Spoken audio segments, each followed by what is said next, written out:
Hello and welcome to Clock Spinning, the podcast of Magic's history as told card by card. I'm Austin, and with me, as always, is my co-host Connor. Connor, you want to lead our listeners into today's topic? I would love to. So we have a very special episode today, one I'm very excited for. In celebration of Phyrexia All Will Be One having just come out, we're going to go all the way back in Magic's history to the very first Phyrexians.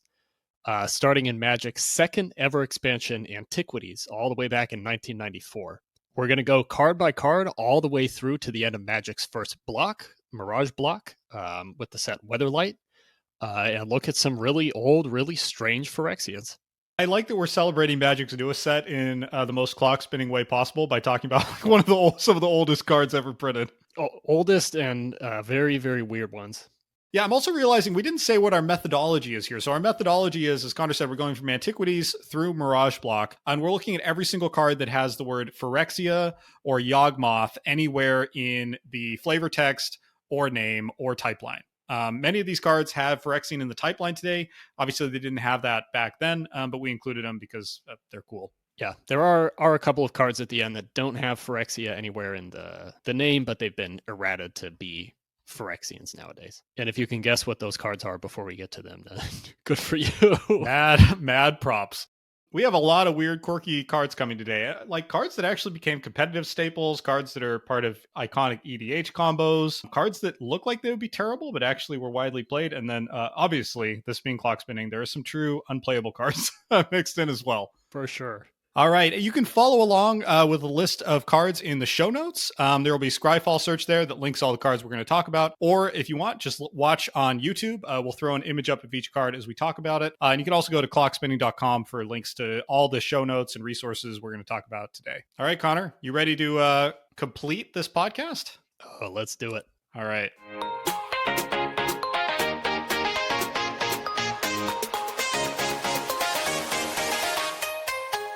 Okay, first up, we have Gate to Phyrexia. So with some of these older cards, I'm actually going to read the Oracle text first, and then where it's funny enough, we'll go back and read the actual printed text, because in a lot of cases with cards this old, there's a huge delta between the Oracle text today and the printed text, and there's some interesting journeys along the way. Anyway, Gate to Phyrexia, Antiquities, BB, Enchantment, sacrifice a creature, destroy target artifact, activate only during your upkeep, and only once each turn. And then the flavor text, the warm rain of grease on my face immediately made it clear I had entered Phyrexia. Jarsil Diary. This is such a cool card. This is a cool card on many levels, but let's start with the really, really weird thing it does. This is one of like two black cards in all of Magic, both of which we're going to talk about today, or three black cards in all of Magic that disrupt or damage opponent's artifacts. This is literally like there's only three of these cards. All of them are coming up in today's episode. And part of the reason for that weirdness is that every single card in the Antiquities expansion is either an artifact, does something with artifacts, or it's a land that taps for colorless mana to help pay for your artifacts. Antiquities was a small set. I think there's like 94 cards in it. It was Magic's first kind of mechanical thematic set. So if you're not familiar with early Magic, you have Alpha.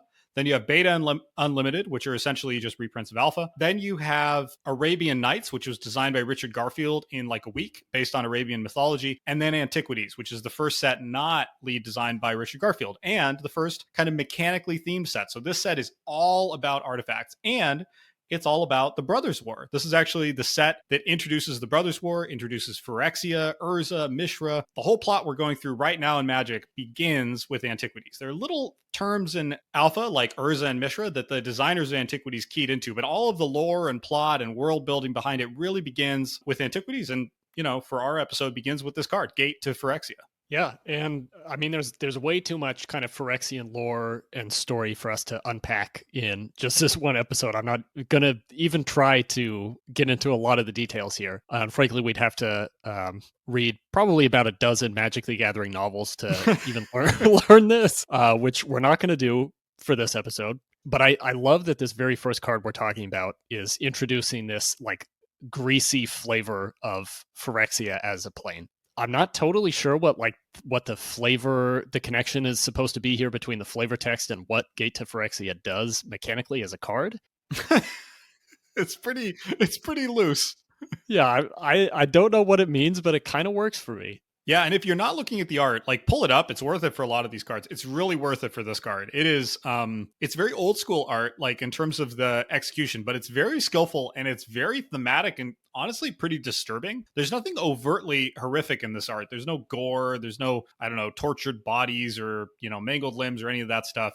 There's just this kind of very organic, muscular cave with pipes and ducts and all kinds of things. Like it's very mysterious, and it leaves a lot to your imagination, but it also clearly is like unsettling in a way that the Phyrexians would build on for many years to come. Like this feels like the perfect first Phyrexian card in terms of flavor text, in terms of its role in the story, right? This is the gate to Phyrexia that Mishra opens. It starts all of the trouble. And the art to me is like a great, super evocative of what Phyrexia would become. Yeah. I mean, it's literally called Gate to Phyrexia. Couldn't ask for a better card to start with.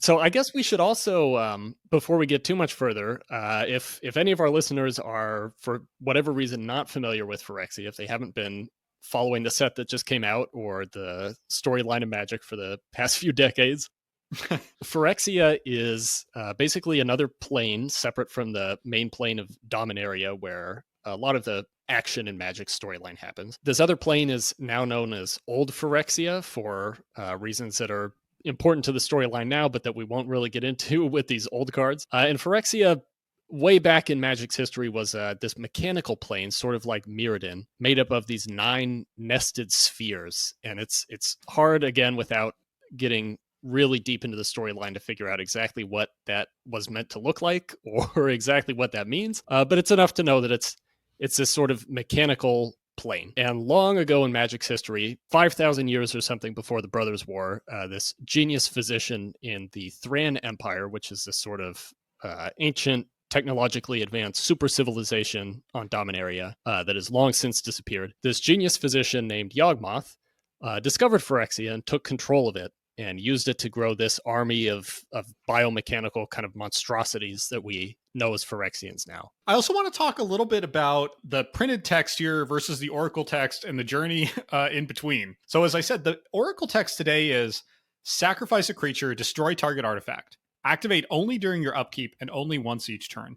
Now the printed text is pretty different. And this is well before Magic had kind of worked out how to write reliable rules text. Like today, Magic's rules and language are almost like a programming language. They're very deterministic. They're very carefully structured. Every single word is significant. Every word always means the same thing, regardless of context. They're really, really careful about this stuff. That set of innovations had not come about yet. And so a lot of these early cards, there was a lot of dispute about how they were meant to be played. And it wasn't even clear to Wizards themselves how they were really meant to be played. So the printed text of this says, sacrifice one of your creatures during your upkeep to destroy any one artifact. You may not sacrifice a creature that is already on its way to the graveyard. So we'll ignore the interesting clarification at the end, but let's just think about the ambiguity of that first sentence. Sacrifice one of your creatures during your upkeep to destroy any one artifact. So can I do this multiple times is one of the first questions. Is it just saying I sacrifice one of my creatures and that destroys any one artifact, and I can do that as many times as I want? And actually, what does it mean to sacrifice it during your upkeep? Is that that's at the beginning of my upkeep? Most things that happen in upkeep today happen at the beginning, but this card just kind of says during your upkeep. So what does that mean? Why does it work that way? So there's a lot of weirdness, and that actually led to some dispute in early Magic. I dug up a fun old Usenet thread from 1997 where the sacrifice was actually not optional. That's the other thing that's really weird and ambiguous here is, do I have to do this? It just says sacrifice one of your creatures. It doesn't say may. So does that mean if I have a creature, I have to sacrifice it if there's an artifact to target? For a while, Wizards actually said yes. In around 1997, if you had a creature and if there was an artifact anywhere on the battlefield, you had to sack that creature and destroy that artifact. You had no choice. So lots of like weird dispute over the years about whether you use this multiple times, whether it's mandatory, the timing of it, all this other stuff. And that's a persistent theme we're going to see with a couple of cards across this episode. It's just the weirdness and ambiguity of early Magic rules.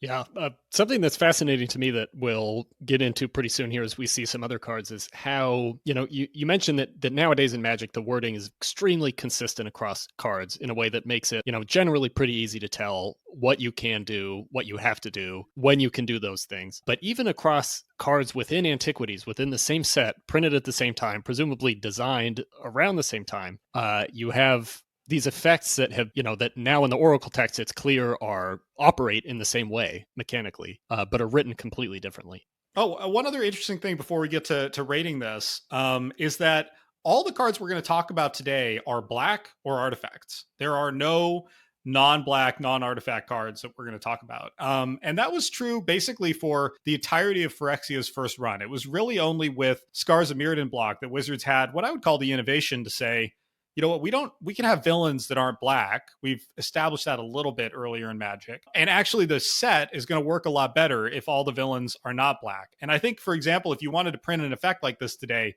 you could just go put this in red, and this would feel totally fine, right? It would feel totally natural to have a red card that sacks creatures to destroy artifacts. It's just Phyrexian's bad, black is bad, so Gate to Phyrexia is black, which we're going to see that with a couple of these Antiquities black cards, is they're all trying to do things with artifacts. Many of them are things that black isn't really allowed or supposed to do anymore, but the color play was kind of fungible back then, and there was sort of an idea that, well, if you paid more, any color could do anything, maybe. It's just that some colors did things more or less efficiently. So we can see where Magic's just in general, whether it's rules or mechanical identity, it's gotten a lot more nailed down back then, but this is a wilder and woollier world. Yeah, it was a much muddier color pie back then. That I do like that the cost that you're paying of sacrificing a creature is very much in black's color identity, but the effect is anything but. Yeah, that's another thing we see a lot in early Magic is like the break. If some part of it touches on the color, it's okay to just kind of evade the color pie. And so, yeah, in this case, they just kind of skip over the destroy artifact part. But also, there wasn't a lot to go on. There's only 400 cards in Magic at this point. So a lot of these lines that now seem crystal clear, like there are only 400 cards. Who knows what black is really capable of? Right. So, what do you think of Gate to Phyrexia as a card? It's probably not a powerhouse, but where do you land on it? Yeah, so we're rating each of these cards on the kind of classic YouTuber scale from S, the best of all possible scores, down through A, B, C, D, E, and then F as the lowest grade. I have this as an S. I don't think it's an unbelievably strong card, barely a playable card today, even in a mono black commander deck that wants to deal with artifacts. But for like flavor punch, for being the first card ever printed that mentions Phyrexia and knocking it out of the park, and for being weird and quirky in this early Magic way, I can't go lower than S. This is a super cool card. Yeah. Yeah, I have it at an S too.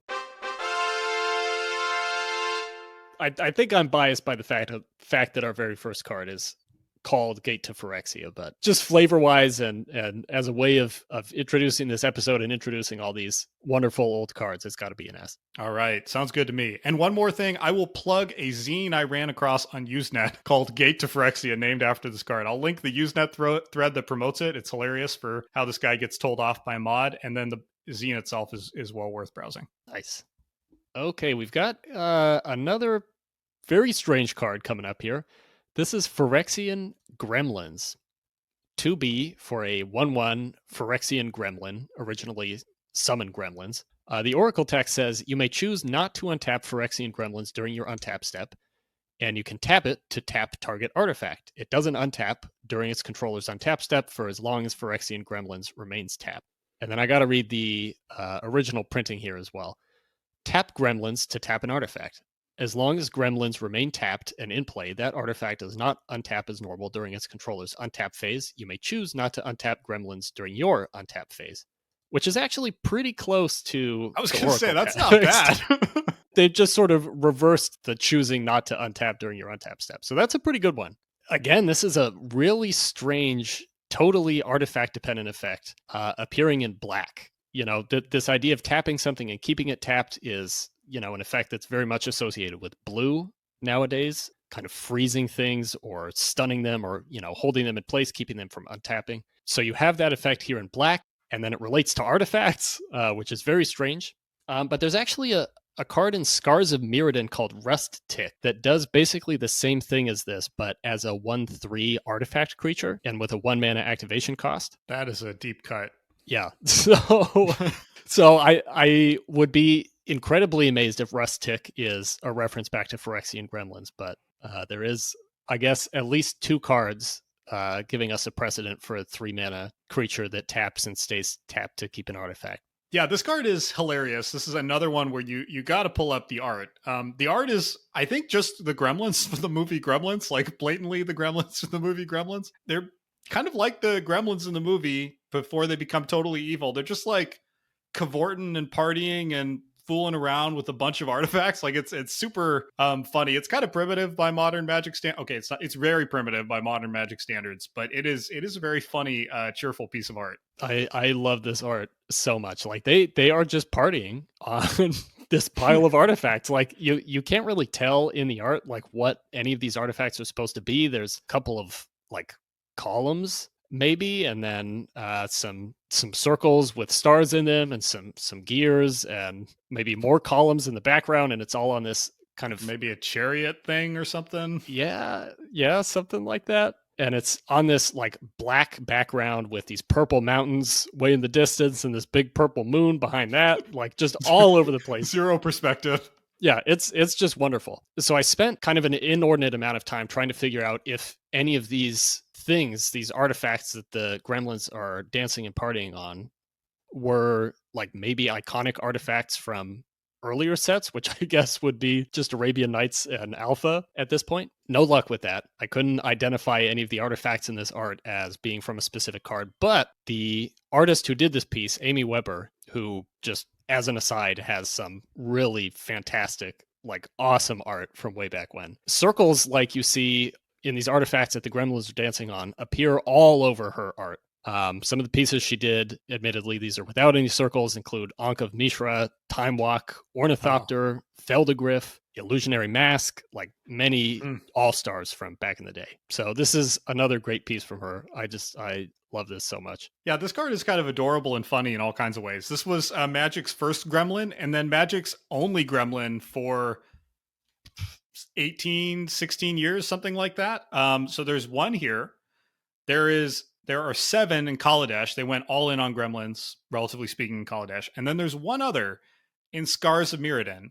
I think the Scars of Mirrodin one is a callback to this card just because Phyrexia appears there. They don't appear, it's not a Phyrexian gremlin, it's just a gremlin. But I like the little subtle callback there to the very first Phyrexian creature ever printed, Phyrexian Gremlins. This card actually has not always been a gremlin. When they first did one of their first big rounds of creature type cleanups in, I think, the early 2000s, this got changed from a gremlin to simply an oof, which makes sense. Oofs are creatures in early Magic that mess with artifacts. They're not super nailed down in terms of their appearance, what they look like. So it's kind of fine that this was an oof. But I love that when they brought Scars out, they brought the gremlin creature type back at that point just for this and one other gremlin. And Scars of Mirrodin. I think that's really wonderful. That is great. And actually, it looks like Phyrexian wasn't even a creature type in Scars of Mirrodin. No, that was just, I think, last year that they rolled that out. Right. So maybe they would have been Phyrexian Gremlins. This is almost, not quite, but this is almost one of those cards whose type line is the same as its name. It's a Phyrexian Gremlin for its type line, and its name is Phyrexian Gremlins, which is also wonderful. Very fun. And one other kind of wonderful thing about this is this card looks like an absolute dog today. One of the really fun things for this episode has been digging through ancient Usenet posts. Usenet is like internet forums before forums existed, and finding all of these conversations about these terrible seeming old cards where people get really excited. So like Phyrexian Gremlins, there's all these people talking about, for example, using this to turn Winter Orb on and off. So back in the day, artifacts with static abilities turned off if they were tapped. And that's mostly disappeared. They errated it into a few things like Winter Orb, where it was very iconic. And so Winter Orb prevents things from untapping. And so if you use this, you can tap down the Winter Orb ahead of your opponent's untap step. They lose their untap. Then, or you allow the Gremlin to untap, and with it, your land. So you can do some shenanigans. And then there were also lots of talk of combos. I've used that word carefully with another Antiquities card, Artifact Possession, that whenever a enchanted artifact becomes tapped, it deals 2 damage to that artifact's controller, so you can like combo these 2 terrible 3 mana cards to deal 2 a turn. Got him. 10 turn clock. So I loved that kind of chatter. It's just fun to see. That is awesome. Connor, I got one more puzzler. What are these? I know they didn't really know what Phyrexia was yet, but like, the heck are gremlins supposed to be in the context of Phyrexia? They don't look that evil. I'm not sure they're really supposed to be anything. Allegedly, according to the fandom page, gremlins inhabit the 7th sphere of Phyrexia. If you remember, there are 9 Sure of them. They do. Yeah, that was Sure. my take. Sure, they do. So the 7th sphere is also known as the punishment sphere. So I guess that's where the gremlins like to be. They like to punish. That's where they punish the artifacts. Yeah, they're punishing the artifacts. They're keeping them tapped. The naughty, misbehaving columns and wheels of Phyrexia. It's a tough place for them to be. You don't want to end up there. Connor, where do you rate this thing? So I struggled with this one a bit, but I give the Gremlins a B. They're not. I mean, they're adorable, and I love their art so much. But this card is a real dog. Yeah, I gave it a B as well. Like, this card is unplayable in pretty much any context at any era of Magic's history, despite my Usenet trawling. But it's super cute and fun. So I think a B is about right. Let's do it. All right, let's talk about the Priest of Yawgmoth. Priest of Yawgmoth is 1 and a B for a 1/2 Phyrexian human cleric. Tap, sack an artifact. Add an amount of black mana equal to the sacrificed artifact's mana value. I'll actually read the printed text now as well. The printed text is tap to add an amount of black mana equal to target artifact's casting cost to your mana pool. This effect is played as an interrupt. Target artifact, which must belong to you, is discarded. This artifact cannot be one that is already on its way to the graveyard, and artifact creatures killed this way may not be regenerated. I love how many rules, how many lines of text are needed to explain things that basically just boil down to sacrifice. Like, I particularly like which must belong to you and cannot be one that's on its way to the graveyard. I just think those are wonderful. Yeah, very fun details there. Yeah, despite the like unprintably confused or like ungrokkable confusion of the printed text, the Oracle text here is like a really cool, clean design. Like, you sack an artifact, you add black mana. To me, this is the first card that kind of makes sense in Black's color pool, like color pied. Like, this probably would be a red card today, but it's still, Black sacrifices things. Black can make big bursts of mana. It's a cool, clean effect. It seems like something Black would do, is sacrifice things in order to create a short-term gain. His cost and stats are also not the worst, like a 2-mana 1/2. That's not totally embarrassing for what this does. So I'm surprised this actually hasn't seen a reprint and doesn't see much EDH play. Like, this has a lot of interesting interactions. It's just a cool card. Yeah, I was also pretty surprised by the lack of love in EDH. At least when I last checked, this guy appears in about 650 decks, which, I mean, isn't terrible. It's not as bad as a lot of the Kamigawa cards that we've looked at in our set reviews, but it ain't great. And it's a lot less than a very similar card, Soldevi Adnate, which is in 7,000 plus decks, and I believe can sacrifice creatures. Black or artifact creature for the same effect of gaining mana. I mean, I like that the Priest of Yawgmoth can basically use your mana rocks or like any kind of big artifact you might have in a black commander deck as a sort of bank for a future turn. He's also really cool with a commander like Trazyn the Infinite from the Necron 40k commander deck last year, which can use the activated abilities of every artifact card in your graveyard. So you can sack into the Priest of Yawgmoth, and then Trazyn the Infinite could use them, use any abilities of artifacts that you sack. Like, there's cool stuff that you can do with this, and it's a little sad that he's not getting pretty much any love. Yeah, it's weird to me. All I can assume is that Black doesn't have that many artifact synergies, but it feels like an effect that some deck would want. It's basically a unique effect in Black, as you mentioned. Soldevi Adnate. Wow, that is hard to say. That's a tough one. Is pretty much the only card in Black that does something even remotely similar. And actually, this effect is pretty close to unique in Magic. The only other card that does something sort of similar is Slowbad Iron Goblin from Phyrexia All Will Be One, which is essentially this card in red. It is just this card in red, but it's 3 mana, it's a 3/3, and it can only be used for artifacts. Part of the reason I assume this didn't see any reprints and hasn't seen too many spiritual descendants is that Wizards just is nervous of this kind of effect. Something that allows you to get big bursts of mana is always sort of dangerous. But I'm just really surprised this doesn't see much EDH play. It's got some cool interactions, like with Spine of Ishsaw, for example, where Spine of Ishsaw wants to go to your graveyard. So you tap, sack it to the Priest of Yawgmoth. You generate 7 mana, which is amazing. And then your Spine of Ishsaw goes to your graveyard, comes back to your hand. You can use that with Mirren Spy, who is a blue creature from Mirrodin Besieged that says whenever you cast an artifact spell, you may untap target creature. So you can use this, sack your Spine of Ishsaw, generate mana, untap the Priest of Yawgmoth in response, get back the Spine of Ishsaw, recast it, machine gun the entire board. I mean, it's just some cool things this guy can do. I feel like he deserves more love. Maybe one of us needs to do it. Yeah, maybe. So the Priest of Yawgmoth is also our first card that mentions Yawgmoth, who we've alluded to. But Yawgmoth is basically the star of the show of the original Phyrexian storyline. So I'm just going to share a little bit about what Yawgmoth's deal is to hopefully put some of these cards into a little more story context. What is this guy's deal? Let's find out. Like I mentioned earlier, Yawgmoth was this preeminent physician in the ancient Thran Empire. And Yawgmoth kind of had a thing for experimenting on people and other humanoids. And he was obsessed with like disease and contagion. So these, are not great traits to have in a doctor. So Yawgmoth was exiled from the Thran capital, which was called Halcyon, because of these experiments. The Thran did not like that. But eventually he was summoned back after Glacian, who was the Empire's chief artificer, was stabbed by Gix. There's a more familiar name, who at the time was actually a human. I learned so much researching this episode. Gix stabbed Glacian with a power stone, and Glacian contracted this seemingly incurable wasting disease, which Yawgmoth dubbed Physis. Physis turned out to be caused by exposure to power stone radiation, and actually many of the poor subjects in the Thran Empire were also suffering from it because the Thran Empire used power stones to, power their amazing civilization. So Yawgmoth's cure for phthisis was this process that he called phyresis, which essentially involved replacing diseased tissue with mechanical parts. And this worked for Glacian. It worked for other members of the Thran Empire. And Yawgmoth's success made him this superstar in Halcyon.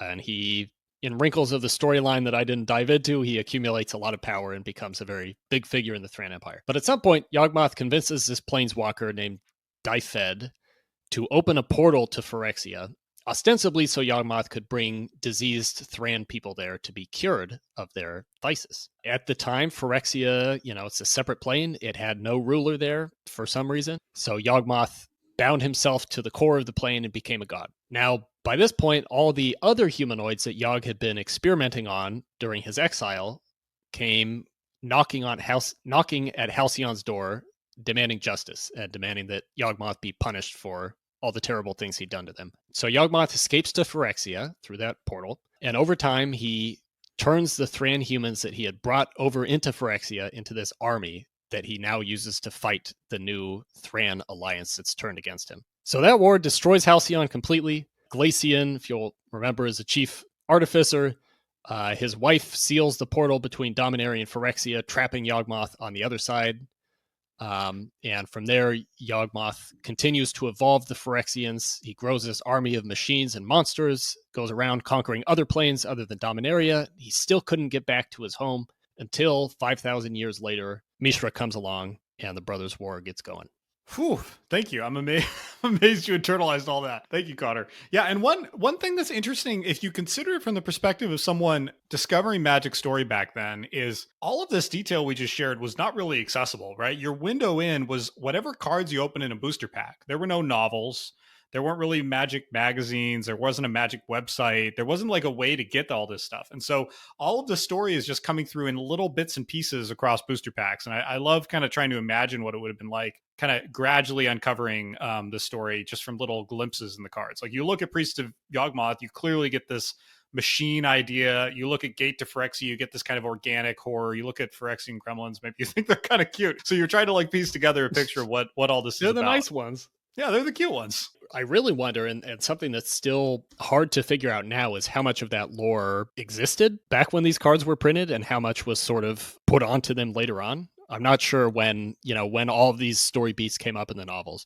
This has been one of my great frustrations researching this, is I can't find anything that explains where the word Phyrexia came from, or how much of this was really decided during Antiquities block and how much was kind of layered in after the fact. Like, I don't think they had anywhere close to all that plot, but like how much of the link between Yawgmoth and Phyrexia even was there? Because there's nothing in these cards that really explicitly links those together. So, and I haven't found, unfortunately, any resources that talk about that. So if anyone knows of any, let us know. We're really curious. Yeah. Whew, Connor, amidst all that, what is your rating on this good old Priest of Yawgmoth? Oh, so the Priest is a solid A for me. The effect is really interesting and unique, as we discussed. The art is another win for me. I don't think we really dived into the details here, but I'd summarize this art as C-3PO meets H.R. Geiger meets biotech three-piece suit. You don't need to look it up. That's a great summary. So if that doesn't do it for you, you could look at the art, but I think that's a pretty good description. So yeah, he's just an A for me. Like actually a playable, interesting card with cool art. I'm a B. I can't really explain why. I guess I just wanted to be stingy with my my S's and A's and S's and A's. But you know what? I think you're right. I think this is an A. I'm gonna bump myself up to an A. Thank you. I appreciate that. Okay, let's move on to another Yawgmoth card. Yawgmoth Demon. 4 BB for a 6/6 Phyrexian Demon with flying and first strike. At the beginning of your upkeep, you may sacrifice an artifact. If you don't, tap Yawgmoth Demon and it deals 2 damage to you. And then the original text on the card, which is pretty interesting, says flying and first strike. But then during your upkeep, choose one of your artifacts in play and place it in the graveyard, or Yawgmoth Demon becomes tapped and deals 2 points of damage to you. Artifact creatures destroyed this way may not be regenerated. I love that little specific regeneration clause at the end. So this is another card where that original printing raises this may-must issue that we were talking about with Gate to Phyrexia, right? It says, during your upkeep, choose one of your artifacts in play and place it in the graveyard, or this becomes tapped. So it's unclear there whether that's a choice that you have, whether you want to sacrifice the artifact and use your Yawgmoth Demon, or whether you want to just take the damage and let it tap. It's not clear from this original wording which of those ways you are supposed to go. Yeah, it's actually so unclear that I found an old Usenet post where this was ruled to be a must effect, sort of similarly to the Gate to Phyrexia. They were big on the must effect, apparently. This was ruled to be a must effect, and then a bunch of people on Usenet threads over the years were like, why is this a must effect? It doesn't seem like a must effect. And then I found a place where the rules manager verbatim on Usenet says, I keep reading it as a must, but it isn't. And at that point, they changed it to be a may. So yeah, just lots of confusion, even very, very early on about how these were meant to be played, even by the people who made the game. Yeah. It looks like there's actually a ruling from 2004 saying specifically, the sacrificing of an artifact is not mandatory. You can choose not to sacrifice an artifact, but will pay the consequences. Yeah, lots of other rules confusion about this card, like some that is kind of hard to understand from today's perspective. So, for example, would preventing the 2 damage that the demon does to you prevent it from becoming tapped? That was a very common question on Usenet, I found. Whether Guardian Beast, an artifact saving black card from Alpha, can save this thing. Like, just for some reason, this card in particular seems to have provoked a lot of confusion. Well, it's interesting that if you compare the text on this and Priest of Yawgmoth, which are both from Antiquities, they both have effects that in modern Oracle translate to sacrifice an artifact, but they each describe that action differently. So Yawgmoth Demon says, choose an artifact and place it in the graveyard. Priest of Yawgmoth says, target artifact which must belong to you is discarded. So those are functionally the same effect, but yeah, you look at Yawgmoth Demon and it's like, what does place it in the graveyard mean? Is it being destroyed? Is it dying? Is it being buried, to use another obsoleted term? Well, later on it says creatures destroyed this way may not be regenerated, like even within the same text. And similarly, Gate to Phyrexia says sacrifice to destroy. Like there's just this and then Priest of Yawgmoth says the artifact is discarded. So we have like 3 or 4 verbs.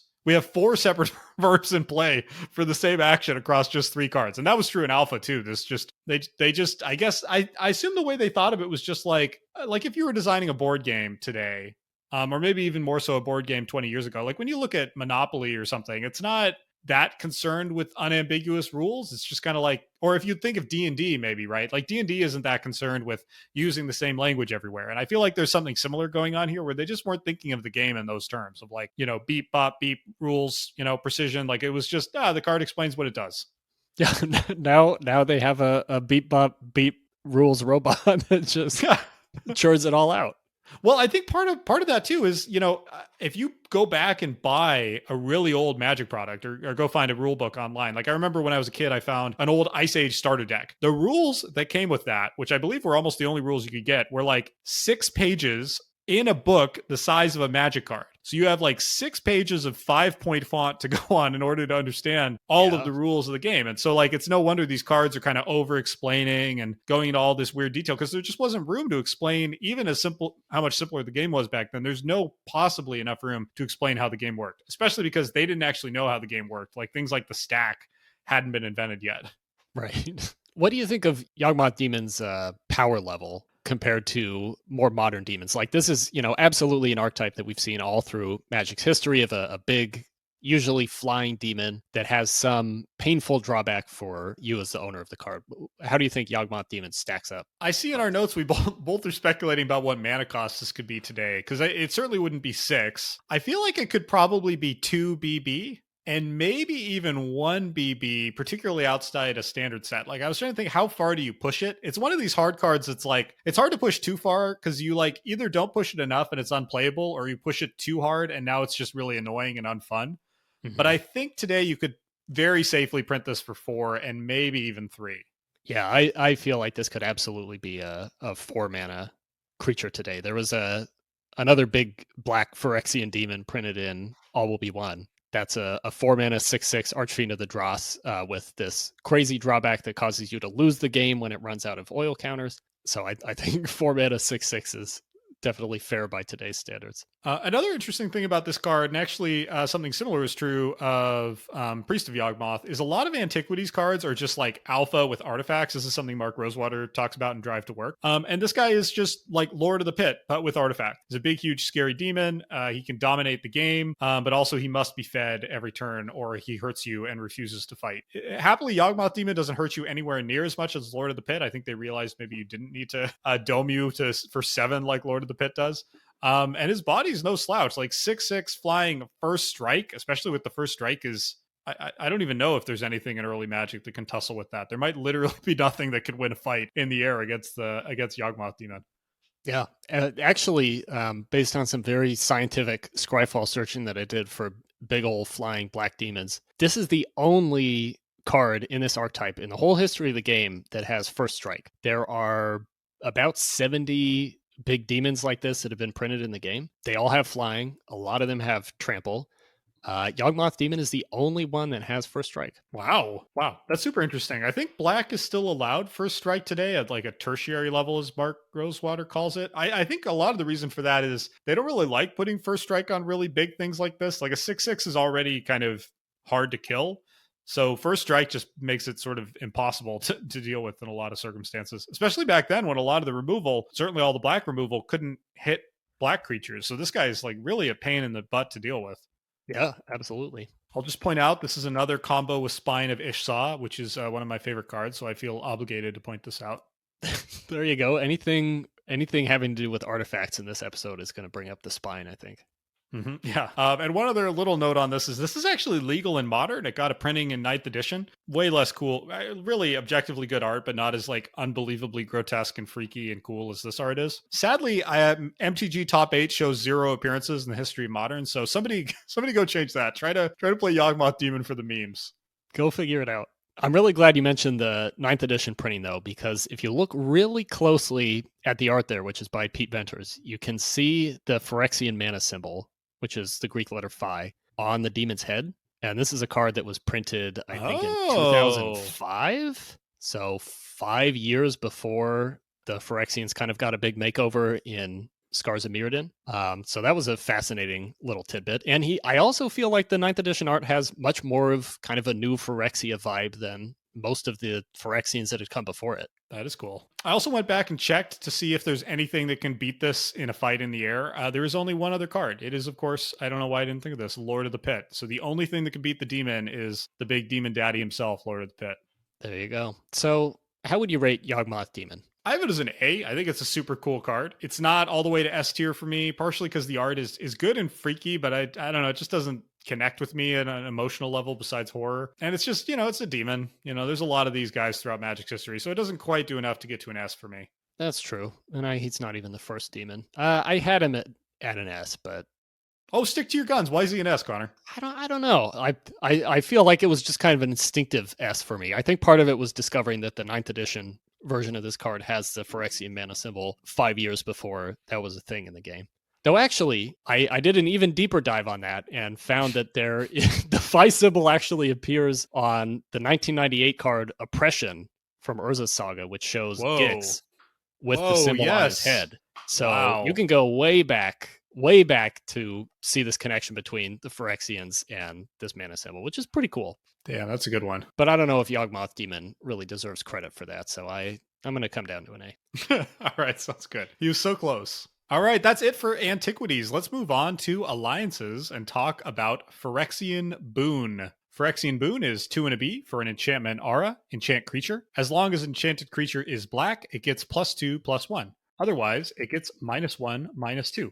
This is actually the first card we've talked about where the oracle and printed text are exactly the same, which is pretty cool. Oh, and the flavor text. Dagson should have paid attention to the lessons of Phyrexia before attempting to create a mechanical utopia. Soreen Relic Bane, Soldevi Heretic. Okay, I read the flavor text last, so I kind of want to start with it, which is like, this is my least favorite type of Magic flavor text where it's trying to explain like 19 things in 19 words. Like to me, it's super heavy-handed and kind of irritating. Another interesting thing about this card before I get into reviewing it on the merits is this is an example of something weird they used to do back in like alliances and homelands and stuff where this was printed with 2 separate arts. I don't know why they only did this with commons. I think just to like spice up booster packs a little bit, but there's a second Phyrexian Boon that actually forms a pair with the art between this and the other card. They're both by Mark Tadine. They're both super freaky. In the one whose flavor text I read, there's like some kind of pink tusky arm seizing someone who looks like they're in a lot of trouble. And in the other half, there's another way to put it, but a pink butt with arms. I think that's the only way to describe it. giving a blue tentacular blessing to somebody. And the flavor text on that one is Phyrexia's touch is painful to all but the blackest of hearts. Gerda Eggs' daughter, Archmage of the Unseen. You're getting some tough names in your flavor text. I was just going to say, I promise I know how to pronounce things, but I feel like this episode is challenging me. It is. With pronunciation. Soldevi Adnates. I mean, come on. Whew. Okay, that was a lot about the art and the flavor text. The card itself here, it's not a like showstopper. I think it's fun design space, though. I like the design space of black card that helps black creatures and hurts all others. That feels very like in the pocket for black, and it feels right in the pocket for Phyrexians, right? Their boon helps you if you're already one of their number. Otherwise, a Phyrexian boon is the last kind of assistance that you want to get. This card is actually one of about 8 cards that do something along these lines. Some other interesting examples are Sarah's Boon from Planar Chaos, which was a set and time spiral block that messed with color. Sarah's Boon is this exact card, but for white. So if it's a white creature, it gets +1/+2. Otherwise, -2/-1. I like that card because it actually kind of feels like something white should do. Like giving something -1 is not very white, but preferencing your own color is something white and black do in a way other colors don't do. So I think that's cool. And then there's lots of other variants on this, like Gift of Fangs from Crimson Vow boosts something if it's a vampire. Otherwise, gives it -2/-2.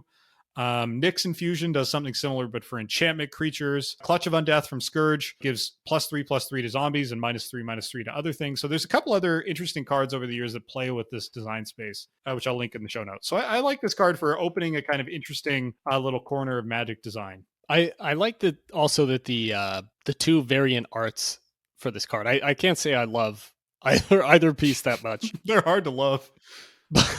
But I do really enjoy that each of the arts sort of shows an aspect of what the card does mechanically. So in the butt face printing, for lack of a better description, someone who apparently has the blackest of hearts is getting the +2/+1 treatment. And in the multi-eyed grabber printing, someone else is getting the -1/-2 side of things. So the art is reflecting kind of the 2 aspects of this card in a way I enjoy. Yeah, now you mentioned it, it's kind of odd because the creature who's getting the apparent boon looks like a white creature. She looks like some kind of cleric. And the creature who's getting the negative boon kind of just looks like a mercenary adventurer. So it's kind of odd to me, how each of those characters were depicted. Like if she's a black creature, she's hiding it very well. Yeah, she's a sleeper agent, maybe. I see what you did there. Uh-huh. Yeah, Mark Tadine and like disgusting Phyrexian things are like a match made in heaven. Like he did the Priest of Yawgmoth we talked about earlier. I think he has a couple others coming later, and he's just perfectly suited for Phyrexia. So how do you rate the boon? I'm tempted to give it 2 ratings for the 2 arts, but yeah, let's give it 2 separate ratings. So I would give the arm side a B because I can ignore the art a little more there and recognize the interesting design space. I would give the butt face side like an F because I just really don't want to look at it. I don't want it in a deck or a collection or anywhere. That hurts. I find the hands more disturbing on the butt face side because they're sort of butt hands too. I kind of like that though. A B for one and a D in the other for the other. Maybe we just land on a C then for the card overall. Yeah, it feels like it's about a C card. It's definitely not a game changer. Let's go with C. Okay, next up, we're moving out of black cards and into some artifacts for a little while. We've got Phyrexian Devourer. This is a 6-mana 1/1 artifact creature, Phyrexian construct. When Phyrexian Devourer's power is 7 or greater, sacrifice it. And you can exile the top card of your library to put X +1/+1 counters on Phyrexian Devourer, where X is the exiled card's mana value. And this is another one where I think the original printing is worth reading. The original card says, if Phyrexian Devourer's power is 7 or greater, bury it. 0. Remove the top card of your library from the game to put a +X counter on Phyrexian Devourer, where X is equal to that card's casting cost. So I love that it's just one big +X counter. It's so great. Yeah, back then. But this is a really interesting card to me, both mechanically and what it does and sort of what it represents about artifact creatures at this time. So the sort of vanilla intent of this card is basically an artifact creature that can at most become a 6-mana 6/6 if you exile a few cards from the top of your deck to grow it up that big. And if it gets bigger than that, you have to sacrifice it. And that makes me think of a really interesting point that Scaff Elias, who worked on Magic back in the day, raised in a Drive to Work episode, that in the early days of Magic, artifacts were supposed to either do something that other card types don't do, or they're supposed to do things that other card types can do, but in sort of a strictly worse way than whatever the worst color is capable of doing. So green, for example, at the time might have been allowed to have a 6-mana creature with 6 power by default, like Crawworm, which was a 6-mana 6/4. But a 6-mana artifact creature like this should have to kind of work for that 6 power and then I guess die if it ever exceeds it to keep things fair. So it's just a super interesting kind of peek into the balance of artifacts and balance of artifact creatures back then, when now, artifact creatures are more, artifact is just sort of a super type for a creature that can even have a color. It doesn't even need to be colorless anymore. Yeah, this card is, I think, my favorite card of the episode so far, just in terms of its mechanical interactions. Like, I feel like Priest of Yawgmoth implies a lot of combos, but this thing actually straight up enables a bunch of combos. I think that's why this sees play in about 2,000 EDH rec decks, which isn't a huge number, but it's a pretty good number for a 6-mana 1/1 from Alliances. That's not too bad a record. And it's all about, of course, that 0-mana ability, because it does all kinds of cool things. Some of the interactions this thing enables.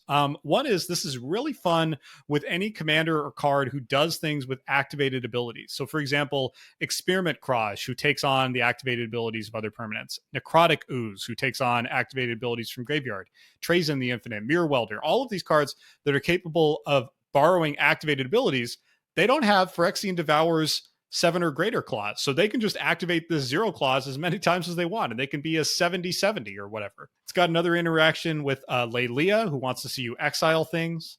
Interesting interaction with Gerard, who wants to sacrifice a big creature. Again, the power 7 or greater thing here is a triggered ability. So you can just keep exiling from the top of your library, keep growing the Devourer, and then sacrifice it to Gerard, fling it, do any number of other things that care about the size of a sacrificed creature or care about the size of a creature in general. And then, if all else fails, you can just use this, for example, as contemporary people did with Sylvan Library, to just eat cards off the top of your deck in order to find the card you're looking for. Like, this card is to me a classic Magic card in that it doesn't do anything that complicated. There's only like 2 abilities on this card. They're both very easy to understand, but the interactions it enables 20 years after it's printed are fascinating. So I just love this card.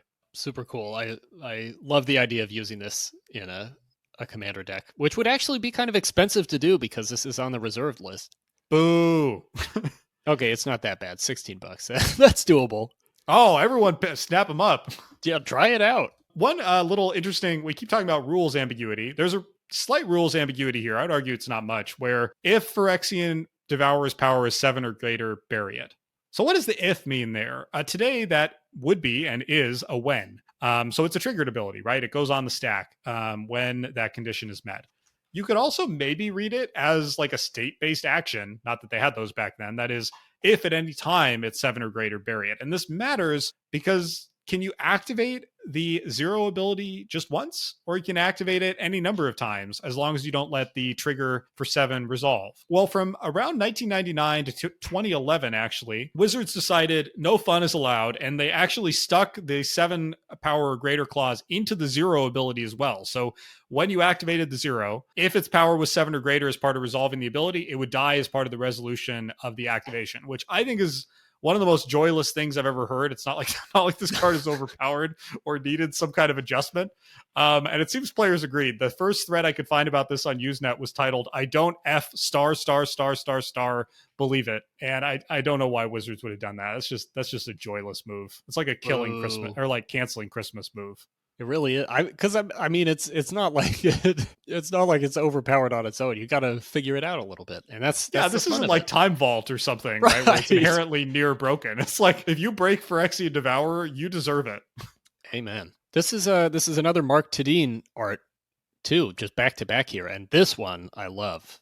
Phyrexian Boon, I was a little more mixed on, but this is awesome. It's hard to describe exactly what's going on here, but at the same time, it's very simple. The Devourer is essentially a big cone with with a mouth and wheels, kind of furnace-like maw, I would say. Yeah, a furnace-like maw. I love that. And it's trundling along this wasteland against a backdrop that might be a smoky, ash-filled sky, or might be a cave. It's not entirely clear. And it's devouring whatever's in its path. It looks really cool. It has this almost comic book style vibe to it. It reminded me of Nausicaa of the Valley of the Wind. That's exactly what I was going to say. It's super Nausicaa. Yeah, it's like the ohms or something. Just really cool, distinctive art. Like really, really eye-catching. Yeah, it's a great piece. I'm going to go out on a limb and say, I mean, I should email Mark Tadine if one can do such thing, to ask, because I feel like this has got to be a Nausicaa tribute, right? Like the kind of organic nature of the Devourer, the weird, like, I mean, if you think of the giant trees in Nausicaa, like this has got to be a tribute. But yeah, it's a super cool atmospheric piece, and it's mysterious, right? It like poses more questions than it answers. It's a great piece of world building. So I won't hide the ball. This is an S tier for me. Oh yeah, this is an easy S tier. It's cool, it's iconic, it's Phyrexia-ish, it's got combo potential, it shows up in EDH, it's been talked about for like 27 years. This is an amazing card. I'm tempted to pick one. All right, let's talk about Wizards' weirdly second attempt at a Phyrexian gate or portal. Phyrexian Portal. 3 mana for a artifact, and we are still in alliances here. And then it's got an activated ability. 3. If your library has 10 or more cards in it, target opponent looks at the top 10 cards of your library and separates them into 2 face-down piles. Exile one of those piles. Search the other pile for a card, put it into your hand, then shuffle the rest of that pile into your library. Whew, okay, lots of words here, but basically this is like a really weird proto-Fact or Fiction where you take 10 cards, your opponent splits them into 2 face-down piles, you pick one pile to take a card out of, the other one disappears forever. This is actually the first Choose Some Piles card ever printed. And so for that alone, I got to have a bit of a soft spot for this. Fact or Fiction to me is one of the most iconic Magic cards of all time. It's certainly one of the most iconic cube and competitive Magic cards of all time. And so anything that helped bring Fact or Fiction into existence is a cool card in my book. This card is not that cool. There's a lot of problems with it. It's very expensive. Exiling 10 cards is a pretty real cost. Like in a 60 card format, you don't get that many activations on this thing before you're out of deck. And even in EDH, honestly, 10 cards is like not that much. But I think the most damning thing about this is like there's not really any great synergies with this card, at least that I can think of. The only thing I could think of is there's a handful of blue and red cards over the years that care about the number of instants and sorceries you have in exile. So things like Crackling Drake, Beacon Bolt, Ral Izzet Viceroy, Serpentine Curve. Like there's a very small number, like 8 to 10 blue and red things that care about instants and sorceries. So you could kind of do something with this. Like it's a way to exile a lot of instants and sorceries, but I don't know, that's a stretch. So while I like that this card invents the idea of separating things into piles and kind of invents the idea of mind games. I mean, not really. Camouflage and Alpha plays mind games, but I like this card for helping break open that design space. The card itself is not that great. Yeah. I'm on record as not loving fact or fiction type effects. I feel like you're one of like the 4% of Magic players who don't love fact or fiction. I don't understand it. That's probably true. I think it's hard for me to articulate exactly why. I think I don't enjoy being on the other end of the mini game that it creates, and choosing the piles. And I like that even less with Phyrexian Portal here because it's 10 cards. I mean, That's a lot. that's a lot great of point. cards. It's just a lot of decisions. It's going to slow the game way down. It is. I imagine activating this ability, which by the way costs you 6 mana to be able to do for the first time in an EDH game in the nightmare scenario, and then the rest of the table is sitting there for 5 minutes while one person thinks about how to divvy up 10 cards into 2 piles, and then the other person thinks about which pile to pick.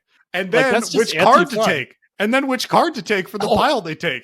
You're right. So you've got opponent makes the piles, and then you have to choose the pile, and then you have to choose the card from the pile. That is not a fun time for me.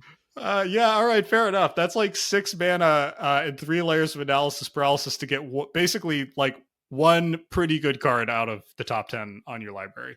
Right. Again, for 6 mana on that first activation and 3 mana for every activation after that. All right, you're talking me down on this thing.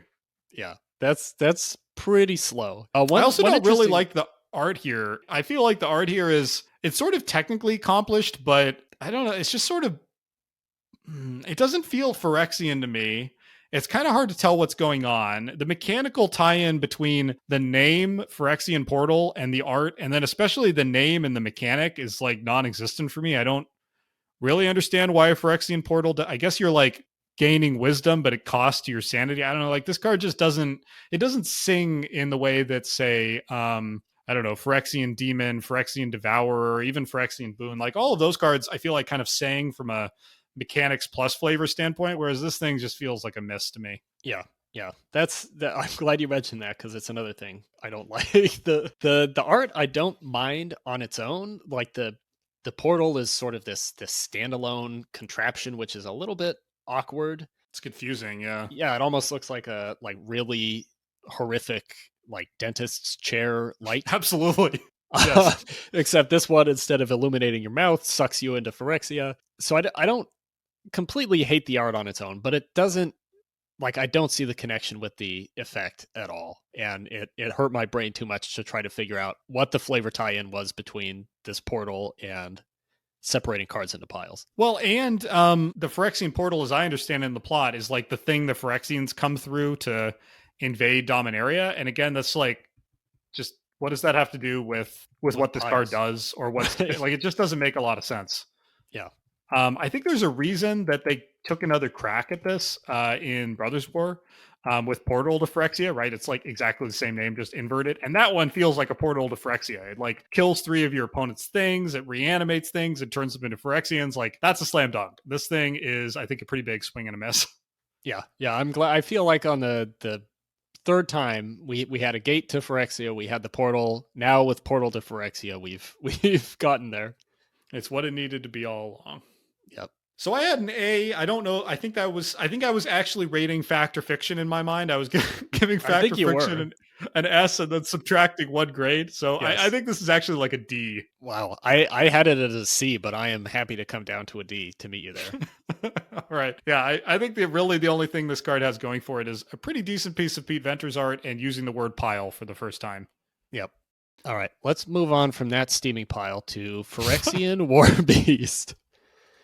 This is a 3 mana, 3/4 artifact creature, Phyrexian Beast. When Phyrexian War Beast leaves the battlefield, sacrifice a land, and Phyrexian War Beast deals 1 damage to you.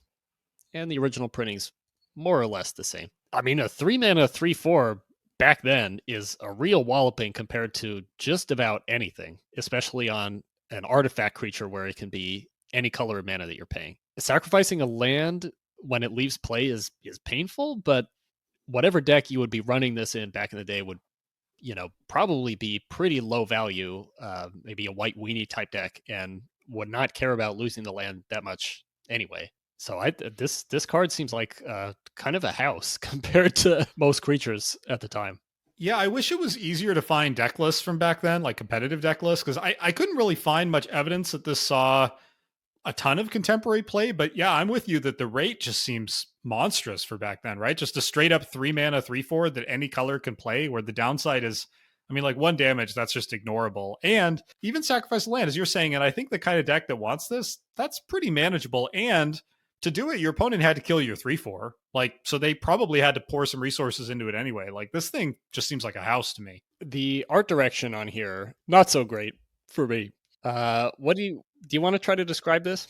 I mean, not really, but yes, I would say just look it up. I honestly, the best way I can describe both. So this is another two-arter. Right. There's A and B. They're both by a guy named Bill Sienkiewicz. Honestly, the best way I can describe both these is they kind of look like they're generated by Stable Diffusion. Like, they've got a very kind of AI collage abstract look to them. And in the same way that Stable Diffusion art can be kind of compelling, like, that's how I feel about this. Like, they're interesting pieces.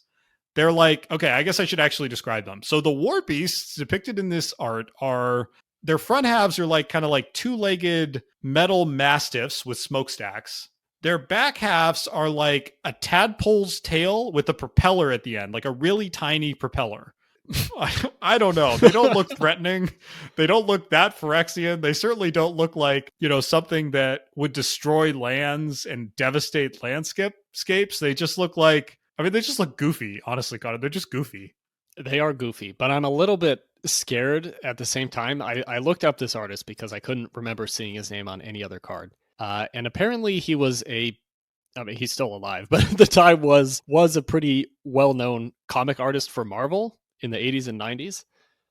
So this printing of these two cards, and then I think there's one other pair of cards and alliances that he did, must have been pretty exciting for some people. Yeah, I mean, they're technically accomplished, and his only other two pieces from alliances, I think, are much stronger. Soldevi Steam Beast and Soldevi Steam Beast B. Much stronger pieces, I think. Especially the A treatment on the Steam Beast is pretty cool. I mean, I can't argue with the technical execution here. I just think the art itself it just looks goofy, unfortunately.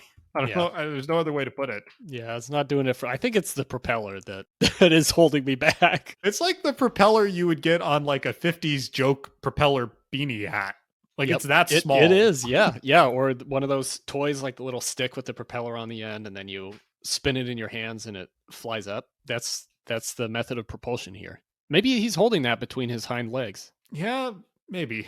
Connor, where do you rate this thing? I have it as an A, which I think is a little strong, just because I like what a beat stick it is. As I say that, though, I feel like it's maybe more of a B or a C. I think it is a B for beat stick, because that's kind of all it has going for it, right? Yeah, for sure. It's got both. I don't think we need to read both flavor texts, but they're both kind of similarly heavy-handed to the other one that quoted Arkham Dagson, or talked about Arkham Dagson, Phyrexian Boon. It's like adequate. Yeah, a B is fine. All right, that's it for alliances. Let's enter Magic's first block, Mirage block. And we'll start off with Phyrexian Tribute. 2 and a B for a sorcery. As an additional cost to cast the spell, sacrifice 2 creatures, destroy target artifact. And then the flavor text, in your final breath, you still have something to offer, Phyrexia. Afari Tales.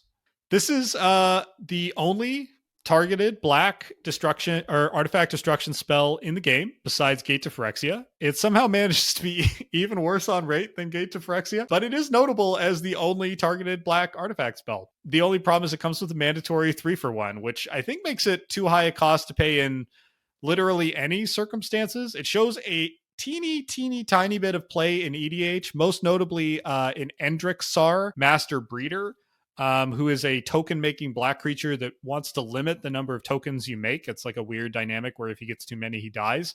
So this is a little bit of an asset, I guess, that you don't create too many thralls with Endrixar. Apart from that, there's really not much you can do with this card to take advantage of it. I'm not a huge fan of the flavor text here. The art, I won't even describe it. It's like vaguely threatening Phyrexian surgery or something. It's fine. It's not notable. Like, to me, the only really interesting thing about this card is it's a black sorcery that destroys artifacts, which is kind of worth a giggle, but I have this at an F, honestly. It's just a bad card. It's a color pie violation. It's also boring. It's just not a great card. That pretty much sums it up. Like, I could only possibly see this like appearing in some super token heavy EDH deck, like you said, with Endrixar maybe. And that's pretty much all I have to say about this card, except that it's on the reserved list for some reason. And like, I cannot figure out why that would be. Well, there was a policy element early on to the reserve list that was like, I think it was like any artifact or any rare that didn't get reprinted within one core set. There was some elaborate rule that was just automatic inclusion. So there's a lot of great ultra powerful cards on the reserved list, and then there's a lot of dogs like this. Well, it won't be missed. No, I don't think so. One other little quirk on this card before we move on. The printed text this is when Magic first developed like the colon templating of like pay a cost, do a thing. So the templating here is sacrifice 2 creatures, destroy target artifact, which to me kind of reads like an activated ability on the stack, like Lightning Storm, which is this weird card from Cold Snap that's like the only instant or sorcery in the game with an activated ability. Sadly, though, it's just an additional cost. Doesn't even have that going for it. It has literally just so little going for it. Are you an F as well, by the way, Connor? Yeah. Let's get it out of here. All right, easy peasy. Okay, another sorcery here with Phyrexian Purge. 2 BR for sorcery. This spell costs 3 life more to cast for each target. Destroy any number of target creatures. And then the flavor text says, only those who have nothing to fear. And on the original printing, it says, pay 3 life per target. Destroy any number of target creatures, which to me is almost more clear than the Oracle text. Maybe that's just in my own mind. I don't have a huge amount to say about this card mechanically. I do want to get into the somewhat dorky art in a little bit, but do you have any thoughts on what this card does? I was kind of surprised initially to see that this sees very little commander play. It's a pretty interesting card in that it's a mass removal spell that isn't a board wipe. So for 4 mana, you can kill an arbitrary number of creatures. There's no targeting restriction here. Like you can just pick and choose from whatever you need to kill on the board.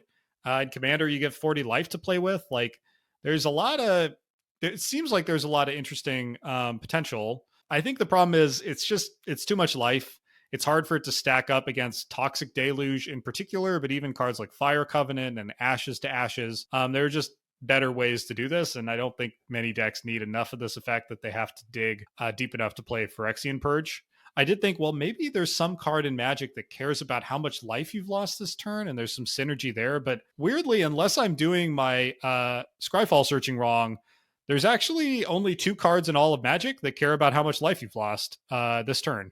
Children of Corliss, who just sacks to gain back whatever amount of life you've lost, which is like, I guess, a combo with this, but not a great one. Oh, that's beautiful. And then Greven Predator Captain, who's a commander who gets +X+O, where X is the amount of life you've lost this turn. So you could do something kind of cool there where you like clear a path with this thing and lose a ton of life and swing in for lethal. That's kind of cool, but very, very narrow. I like that. But yeah, I do think, especially at the time this was printed, Mirage, there was no commander, there was no 40 life multiplayer format. So when you're just 1v1 with 20 life, I agree, 3 per target is probably just too much. And if you think of this as just a single target removal, which in many cases it might end up being, you're paying 4 mana and 3 life to just destroy a creature, which is not too great. Yeah, and weirdly, for being so early in Magic's life, like this was already outclassed as a black-red pay life to do things spell by Fire Covenant and Ice Age, which is 1 BR instant rather than sorcery. As an additional cost, pay X life, and then it deals X damage divided as you choose among any number of target creatures. I think that's just straight better.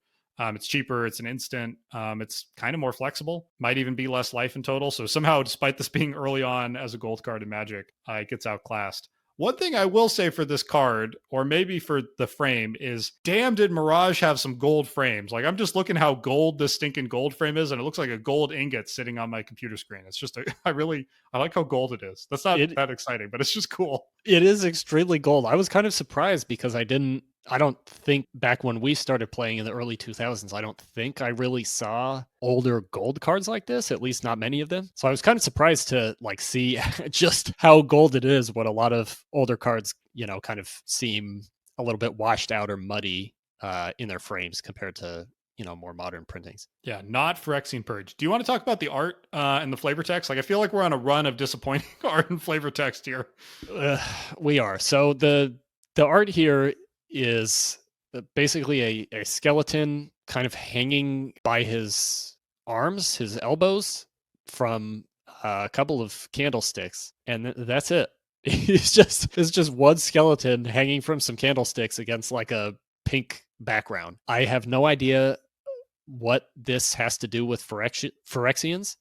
I don't know why this skeleton has a big spiky crown on his head and about 80 bangles on each of his arms. I don't know why there's only one skeleton when this destroys any number of creatures. And it's called a purge. And it's called a purge of this one guy, I guess, who died a long time ago based on this being like a clean skeleton. So a lot of questions about this art. Yeah, it's kind of like a lot of the other Phyrexian arts we've seen are like genuinely pretty unsettling. This one is, I mean, honestly, it's kind of like something you could put in like a children's scary story. Like it's not even that scary. Yeah. It's just a skelly man.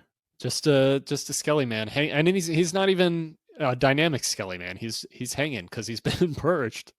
Yeah, and then the flavor text, just to remind everyone, because I'm sure it was erased from your memory banks as soon as Connor read it, is only those who have nothing to fear. I mean, that again is just a snoozer to me. Like, sure. That's just bad. That could apply to like any evil card in the history of Magic. Yeah. Yeah. I had this at a C, but I'm like all the way down to an E now. Like this card is super lame. Oof. Well, now I'm waffling between a D and an F. I feel like I reserve E for the strange cards that should be an F, but there's some redeeming quality that brings them up to an E. Huh. I don't know why I have that, but I feel like D. You know, it's not quite an unplayable F, but it's bad enough that it can't go higher than D. All right, I dig it. Let's talk about Phyrexian Dreadnought. 1 mana. That's right, 1 mana for a artifact creature, Phyrexian Dreadnought. It is a 12/12 trampler. When Phyrexian Dreadnought enters the battlefield, sacrifice it, unless you sacrifice any number of creatures with total power 12 or greater. So 1 mana 12/12, but you got to sack 12 power of creatures to keep them around. All right, this, like the Devourer, even more than the Devourer, is the engine of a million cool combos throughout the entire history of Magic. That goes from simple combos like Stifle or Torpor Orb that turn off triggered abilities or activated abilities. That goes for Lazav and Eldrazi Mimic and any number of things that steal power and toughness. Selvala, Momentous Fall, Fling, all kinds of cards that care about power and can use it to do things. Wall of Blood, Warstorm Surge. There are so many cards that this interacts with. And that has been true for decades. You can go back to 2001. I found a wonderful Star City Games article talking about using this before EDH in a multiplayer game with Reigns of Power to swap boards with your opponent, take all their creatures, play a Phyrexian Devourer, eat all their creatures, keep your Dreadnought, and then take your creatures back. Like there are so many things. Isn't that amazing? There's so many cool things you can do with Phyrexian Dreadnought. I think like in terms of just sheer mechanical coolness, I think this is the coolest card in the whole episode. I just love this card. And also just the cool factor of reading it. 1 mana, 12/12 trample. Like that is just super cool in a way that only a Magic card can be, right? Like only when you've played Magic and you've gotten the sense that what these numbers mean and how these numbers are meant to relate, can you sort of experience the aesthetic coolness? Like there's an aesthetic coolness of 1 and 12 next to each other here. Just an incredible card. Yeah. This thing is amazing, and especially at the time that it was printed, when this was the biggest creature in Magic at 12/12. It must have been really? Really. It must have been pretty mind-boggling to see those stats at all, and then also to see them appear on a 1 mana creature. So the next biggest creature at the time was Polar Kraken, which was an 11 mana 11/11 from Ice Age. So almost there, but not quite, and also 11 mana instead of 1. And the raw power of this Dreadnought was even crazier when you looked at other artifact creatures that had been printed up until now. Now being 1996. The next biggest was Colossus of Sardia, which was a 9 mana 9/9 trampler that could only untap if you paid 9 mana during your upkeep. That was reprinted in 10th edition for some reason. So when you look at Colossus of Sardia and compare it to Phyrexian Dreadnought, it must have been pretty mind-boggling and a pretty cool card to see back in the day. The Dreadnought, you mentioned some of the like really cool, more modern combos that the Dreadnought can be involved with, but this was actually heavily abused in early 2000s vintage, using a card from Alpha called Illusionary Mask, which I got to open up here to read the text.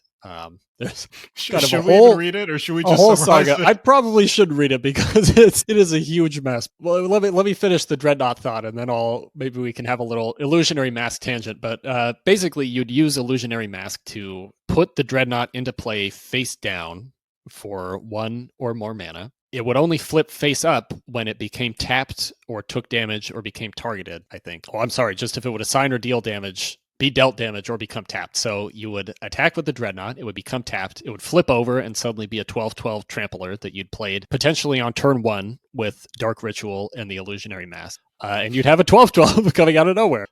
When he flips, the enter the battlefield effect does not trigger, so you're good. You don't have to sacrifice anything, and you win the game. That is so cool. It is so cool. Even today, that's cool. Yeah. So this the Mask Knot deck, as it was called back then, was a major part of early 2000s vintage scene. So I do want to just read. Maybe I'll just read the original printing of Illusionary Mask and leave it in its just like baffling majesty. Illusionary Mask from Alpha, 2 mana for a poly artifact. X. You can summon a creature face down so opponent doesn't know what it is.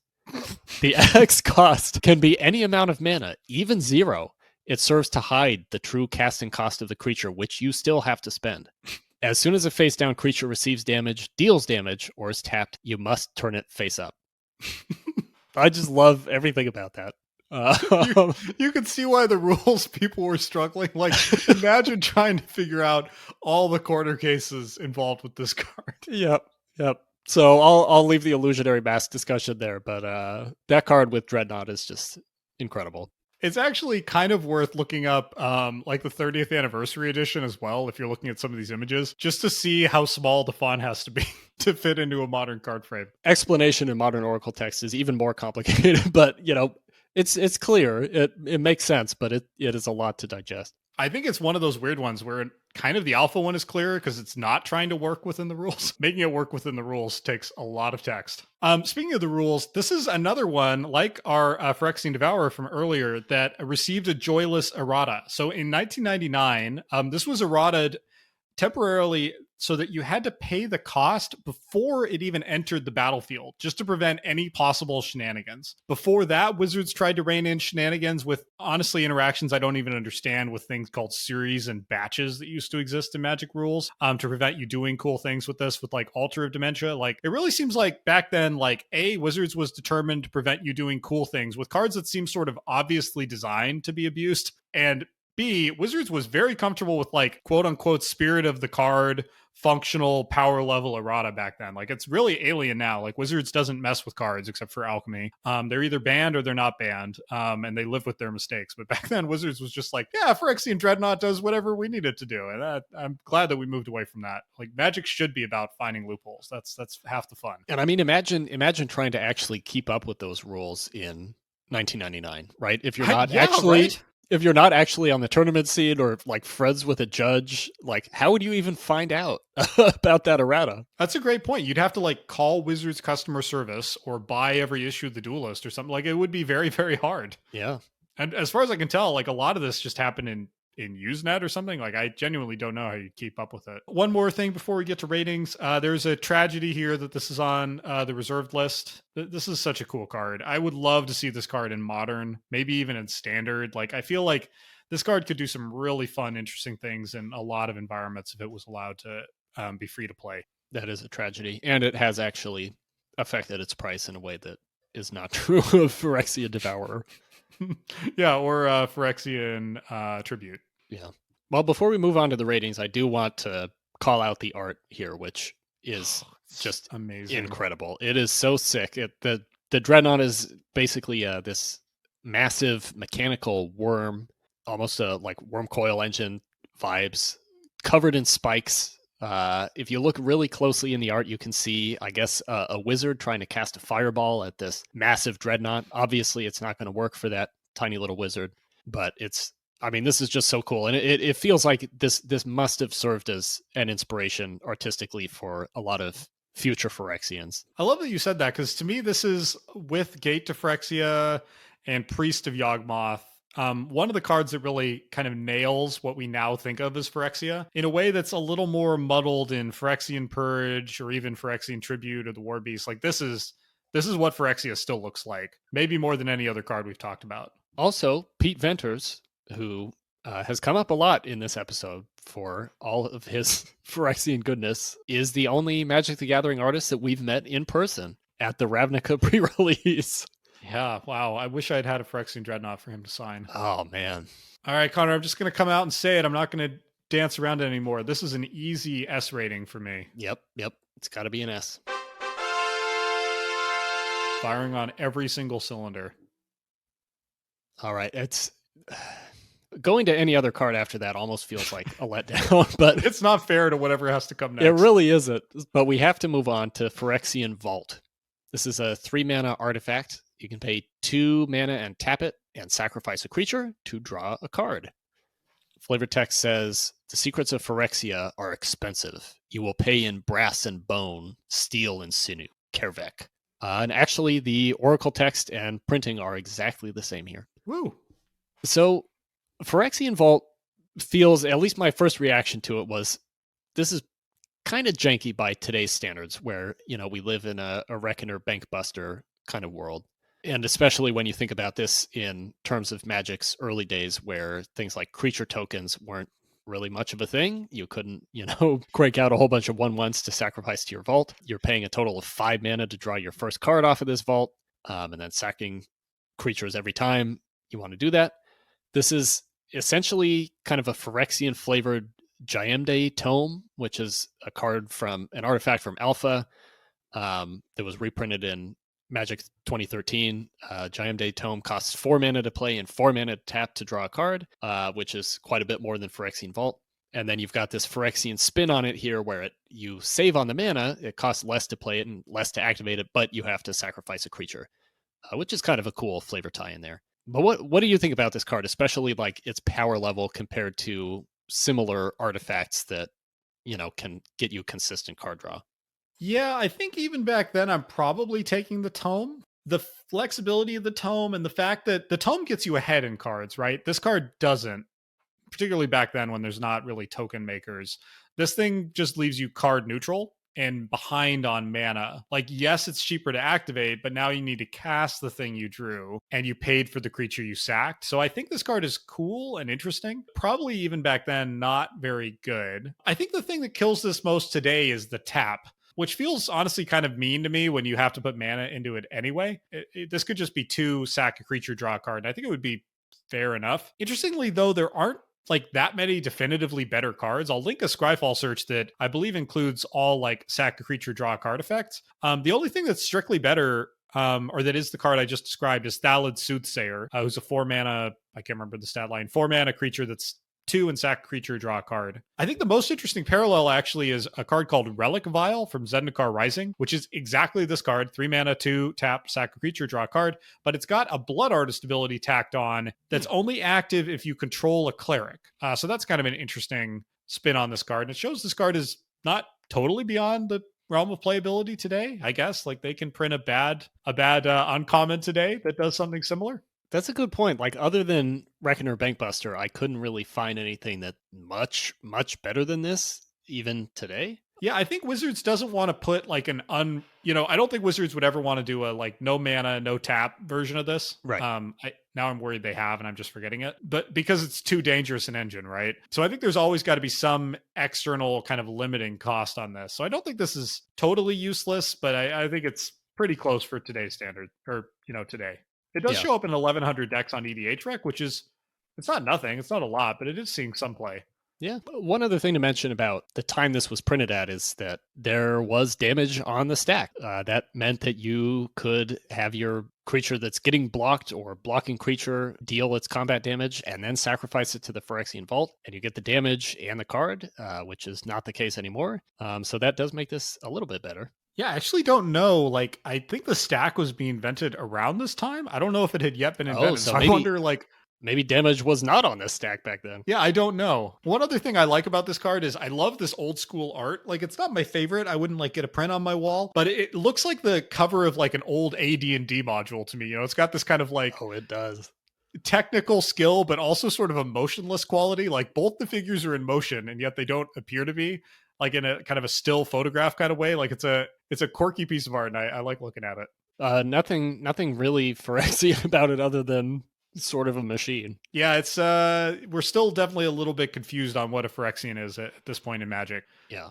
Speaking of confusion about Phyrexians, I think we both found the same Usenet thread that said you could replace the word Phyrexian with useless on every card, and it would be a good signpost. Yeah. And honestly, if you look at all the cards we've talked about so far with the tools that are available back then that made like Dreadnought and Devourer hard to break, they're not far gone. Like Gate to Phyrexia, Phyrexian Gremlins, Phyrexian Boon, Phyrexian Devourer, Phyrexian Portal, the War Beast, the Tribute, the Purge, the Dreadnought, and this. Like none of these cards are exactly super strong, and many of them are sort of actively useless. It's true. If only that guy knew what would come for the Dreadnought. That's right. And for the Phyrexians, I think they've leveled up a bit since then. Yeah, just a little bit. Rating wise, I have this at just like a B. It's like a solid, interesting card. It doesn't rise to the heights of Dreadnought, but I think it's a cool card. Yeah. I've got it at a B too. It seems fine. Bomb. Okay, moving into visions now with Phyrexian Marauder. Phyrexian Marauder is X. Yes, X. Very novel for this time. Phyrexian Marauder is X for an artifact creature, Phyrexian construct, 0/0. It enters the battlefield with X +1/+1 counters. It can't block, and it can't attack unless you pay 1 for each +1/+1 counter on it. Okay, so the first observation is obviously X mana artifact creatures have come a very, very, very long way since then. Stonecoil Serpent, this card is not.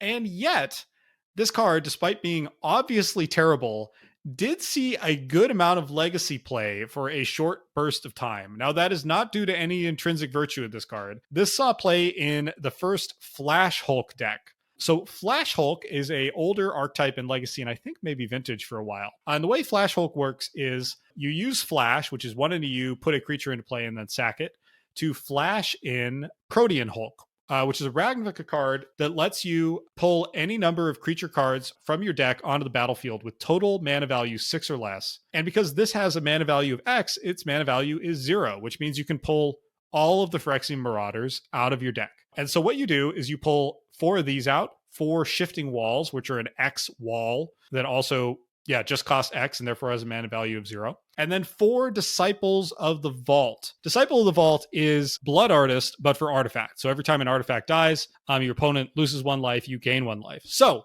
putting all that together, you flash in the Hulk dies, you get 4 Disciples of the Vault, 4 Phyrexian Marauders, 4 Shifting Walls. The Marauders and Shifting Walls all die due to state-based actions. They all have 0 power. They trigger each Disciple of the Vault. So you got 4 Vaults, 4 of these guys. So you dome your opponent for, 32 damage all in one go. And this deck actually, at the time it came out, back in, I want to say 2007, was capable of a turn 0 kill. That is on the draw in your opponent's upkeep. You start the game with Gemstone Cavern and Spirit Guides. You exile them. You flash something in on your opponent's upkeep and you win before they take their first turn. So that's a lot. I'm going deep on it because honestly, there's not a whole lot else you could say about the Phyrexian Marauder. It's an obviously terrible card, but I do love that this absolutely terrible card saw a really good amount of legacy play for a while as a broken combo card. That is delightful because I did not see any of that potential in it when I was looking at this terrible card. Yeah, what's your assessment of this card, Connor? Well, actually, I think an assessment from 1997 on Usenet by Rohan118 said it best. He said, incidentally, I tried using the Phyrexian Marauder in my deck as an experiment, and I've come to the conclusion that it's the worst card in the whole game. That was my initial take on it too. I mean, it's X mana, which I guess potentially means later in the game you can have it be a big creature, but it can't block. And then every time you attack, you need to pay 1 mana for every counter on it. That is just bad. It's really bad. But that same Usenet thread had a lot of other interesting stuff to say about the Marauder. it seemed like there was kind of a surprising amount of confusion back when this was printed about whether the cost of attacking here, which the card says it cannot attack unless you pay 1 for each +1/+1 counter on it. But there was a lot of confusion about whether the cost of attacking is always the amount that you paid for X initially, or the number of counters that are currently on the Marauder. So if you added some counters later on somehow, or if they were removed in some way, then would you pay what you paid for X or pay for the number of counters? And that was really interesting to me because this is one of the few examples where it seems like the card text is very, very clear that it's just 1 for each counter currently on it. But I think that really it's weird. It seems totally unambiguous today. Yeah, but I think that really illustrates like the maybe fluidity of the rules back then, and that there was I guess less of a sense that the card could be completely trusted to cover every rule situation that might come up. Yeah, that's all I got on this. It seems bad card. I don't like the art with this vaguely mechanical dog thing. Yeah, that Flash Hulk combo is super cool. But yeah, I mean, to be honest, even then, it's not like the Marauder is intrinsically necessary, right? It just needed an X creature that could die. Right, so it's not even the Marauder. Yeah, it's just the X. I mean, if you would just use Stone Coil Serpent, right? You'd never use the Marauder. Yeah. So I had this at a very generous B because Flash Hulk is a cool deck. I think that's insanity, though. Yeah, I don't think the Marauder deserves credit for Flash Hulk. Yeah, you're right. That's 90% on the Hulk, the Flash, and the Disciple of the Vault. Right. I've got this at an E. Actually, I'm not sure why I didn't have this at an F at first. I guess E. It's almost so interestingly bad to me that it can't be an F. Like it needs some kind of distinction. Yeah, it fits your special E grade of like not so bad and boring that it's an F, but something has saved it from the worst of all grades. Yeah, so I go with E. All right, next up we've got Phyrexian Walker. This is a 0 mana artifact creature, a 0/3. And that's it. The flavor text is pretty great. It says, I have heard terrible tales of black rains, ashen fields, and metal that screams. I have consoled myself that the tales were a myth of some fevered mind. But today I saw a walker, and now I fear the truth. Qasib ibn Naji letters. Great flavor text that, like Gate to Phyrexia, does an amazing job of sort of setting the scene of what Phyrexia is like as a plane at a time when, there was not a very clear picture of that probably for most players. And the Walker itself is somewhat interesting as a card that made, it looks like an occasional appearance in an older deck called Fruity Pebbles back in the day.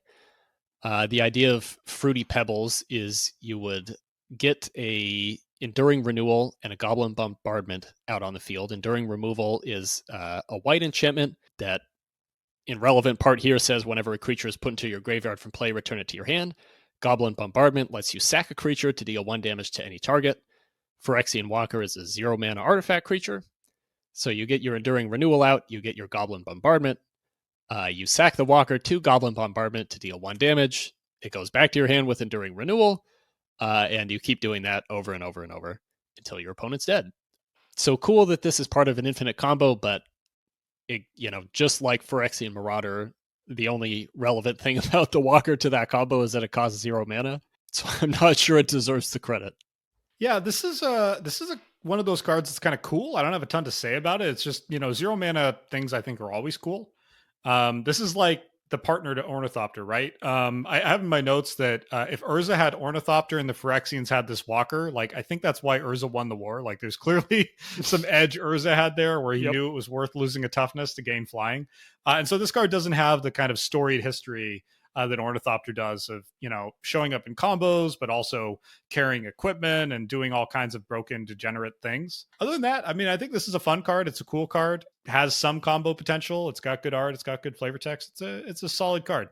I also found, honestly, I didn't have that much to say about this. There was a Usenet user called Canticle, who for some reason of all the cards we talked about, took it upon himself to review this card in detail for standard, sealed, and Mirage block constructed, and to write a little piece of accompanying fiction. So I'll link that. This obviously spoke to somebody. I'll say for me, it's like, this card's fine. It's a B for me. That's awesome. I have to imagine it was the flavor text that maybe pushed Canticle in that direction. Yeah, I like this flavor text. Yeah, this is a B for me too. I mean, like, it doesn't do anything on its own, so it's a little bit hard to get too excited about it. All right, that's it for Visions. Our last set of this episode, Weatherlight. First up, I want to talk about a pair of cards, Gallowbraid and Morinfen, who I think go together, and you'll see why. So Gallowbraid first. So Gallowbraid is 3 BB for a legendary creature, Phyrexian Horror. He's a 5/5 with trample and cumulative upkeep, pay 1 life. And if you're not familiar with cumulative upkeep, the way it works is at the beginning of your upkeep, put an age counter on this permanent, then sacrifice it unless you pay its upkeep cost for each age counter on it. So first upkeep will cost you 1, then 2, then 3, then 4, and so on. And then its flavor text, if its skin looks like stone, it is only to match its heart. Crovax. And then we have Gallowbraid's brother, Morinfen.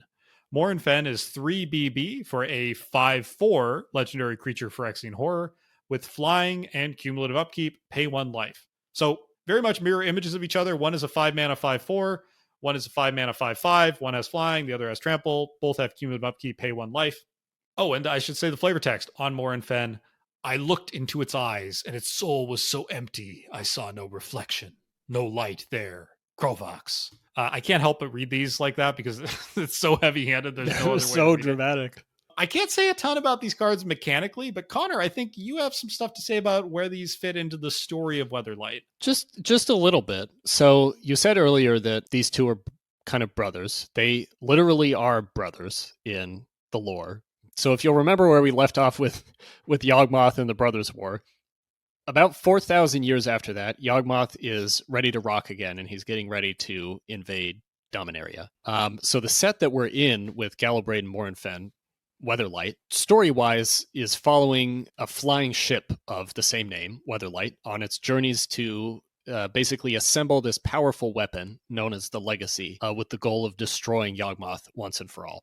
So that's kind of the story backdrop of Weatherlight. And there's a whole lot more to it than that we're not going to get into here. So Crovax, who Austin delightfully quoted in the flavor text here, was a warrior serving on the Weatherlight, who was eventually later on in the story corrupted by Yawgmoth through a series of events too convoluted to repeat here. But the TLDR with Morinfen and Gallowbraid is that these two brothers were ravaging Crovax's homeland, which was Urborg. And they were, for some reason, targeting his family estate specifically, I guess because Yawgmoth wanted to get under Crovax's skin and eventually corrupt him or something. So the Weatherlight turns around and heads to Urborg to try to stop Morinfen and Gallowbraid, who by this point have killed Crovax's whole family. There's a big fight. Not cool. There's a big fight between the crew of the Weatherlight and Morinfen and Gallowbraid. These two brothers killed Rofellos, who I guess was a crew member on the Weatherlight, and then eventually they were defeated by the angel Selenia. So that's as deep into the Morinfen and Gallowbraid lore as we're going to get. But yeah, they're cool cards. I've had a copy of Gallowbraid forever. No idea where I got it or when or why I have it, but he's just been kicking around in a binder for well over a decade now, and it was gratifying to finally know more about his backstory. It feels like the kind of card you get in one of those like $2 grab bags at the checkout counter at the LGS. You know what I mean? I think it was probably exactly that. 1 in 4 contains a rare. Unfortunately, the rare is Gallowbraid. I think that may have been exactly where my Gallowbraid came from. I think if Juzam Jin hadn't existed, Juzam Jin being a 4 mana 5/5 from Arabian Nights who deals 1 damage to you on your upkeep, I think these guys would have looked pretty impressive back in the day. Like, there was nothing else that came close on rate. Like, 5 mana for a 5/5 today is kind of like just the base case. But at this point, there really wasn't anything in that territory except Juzam Jin, and there wouldn't be anything in that territory without a massive downside until like at least Onslaught's Grinning Demon. And I would argue we didn't really see like a true no downside at all black 5-something beater until like Halo Hunter and really like Blood Gift Demon. Like, it's only in the last 5 or 10 years that Wizards started giving upsides with stats like this. 20 something years ago, the downside is not that severe. for what are some pretty big bad creatures, especially Morinfen. Morinfen is, I think, quite a beater for 5 mana in this context. I'm not even sure that 5 mana 5/5 is like the fair rate anymore. You look at like Phyrexian Obliterator, which was originally printed in New Phyrexia in 2011, just got reprinted in All Will Be One. That's a 4 mana 5/5 with a major upside. So there's no fair comparison between Gallowbraid, Phyrexian Obliterator, but it really shows how far we've come. It's a sidebar, but I would say Obliterator's downside is the black casting cost. Like, that's pretty restrictive. Yeah, but I mean, like, at least in standard right now, like mono black is a perfectly viable archetype. So even that is a pretty limited downside, especially compared to cumulative upkeep 1 life. Yeah, the cumulative upkeep 1 life thing is interesting because it sounds really dire, but like if you actually crunch the numbers, it's not as bad as it seems. So, for example, let's just assume when you cast this, you and your opponent both have 20 life, just to keep the math simple. The next turn cycle, you go to 19, your opponent goes to 15 if they're taking a hit off Morinfen. Turn 3 after casting, you go to 17, your opponent goes to 10. Then you go to 14 and they go to 5. And I think you can see where this is going. The next turn you go to 10 and they go to dead. So while the cumulative upkeep pay 1 life like reads really bad, it doesn't take that many unobstructed hits for these to just close out the game. So I have no idea if these were played in a contemporary context. If they were, I couldn't find any reference, but they don't seem totally indefensible back in 1997. Yeah, I don't think they're crazy bad. I actually noticed that I would be really, really amazed if there was any kind of conscious parallel here. But of course, we've been reviewing Champions and Betrayers of Kamigawa, our cube set reviews of every card in those sets, and Champions features 2 Onis with the same mana cost as these brothers. Both of them have a 5/4 stat line. Both of them have keyworded evasion abilities, and both of them have an upkeep cost, which is it's interesting, isn't it? pretty similar to Gallowbraid and Morinfen. But who knows if there was any thought given to these two when those Onis were printed. Yeah, it's interesting you say that because I wondered about a parallel there too. I mean, it seems like a real stretch. Against that, I will say, I mean, maybe I should ask Mark Rosewater on Blog Talk. I will say Mark Rosewater was the architect of the Weatherlight Saga plotline. He loves self-referential things. He was lead designer, I believe, on Champions of Kamigawa. Like, maybe Mark Rosewater snuck a weird reference or a very obscure reference to Gallowbraid and Morinfen in there because it tickled him. That doesn't seem beyond belief. It doesn't seem impossible. So what are your ratings on these 2 gentlemen?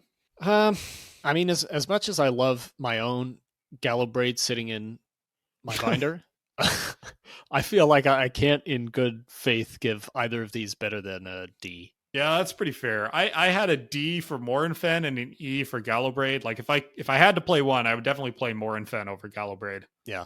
Which raises a great point. When we first looked at these cards, we had briefly discussed the idea of each of us building a commander deck themed around each of these 2 brothers. I mean, we're brothers, they're brothers. It's so perfect. I don't know what those decks would look like, but I love the idea of this jank battle. I think that's the problem. It's like, how do you build around these 2? They're just like big dorks. It's tough.